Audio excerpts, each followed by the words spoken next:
आमा तपाईँ कहाँ छ अहिले? दार्जिलिङ दार्जिलिङको कुन जग्गा हो यो? बतासे। किन आउनु भएको दार्जिलिङ चाहिँ? दार्जिलिङ घुम्न आएको तपाईँ आज यहाँ घुम्नु आएको हो? हो त। नानीलाई स्कुल जोइन गराउनु आएको।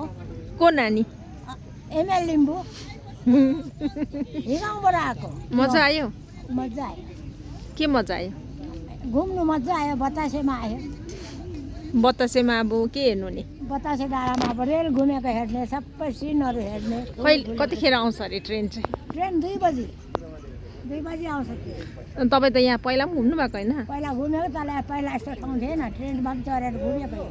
यहाँनिर ट्रेनमा चढेर पनि घुम्नु भएको? घुमेको म यहाँबाट खरसाङ गएको, सिलगढी गएको, अरे वाह, अप डाउन गरेको। किन आउनु भएको थियो? म त्यसै आप्पासँग घुमेको। तपाईँको आप्पा कि मेरो आप्पा?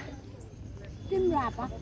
मेरो आप्पासँग मेरो जन्मदिने आप्पासँग घुमेको। अजयसँग? अझैसँग किन आउनु भएको थियो? त्यसै घुमाउनु ल्याएको। अन्त मेरो दिदी यहाँ थियो नि टुङमा, खरसाङमा। हुनुहुन्छ अहिले? सबै मरेर सक्यो। म मात्रै मतिम? ए अँ, सकिएको कोही पनि छैन। अन्त मजा आयो आज? आज मजा आयो। फेरि आउनु नि? आउने अब आएर पर जाने के परे सिङचेलमा।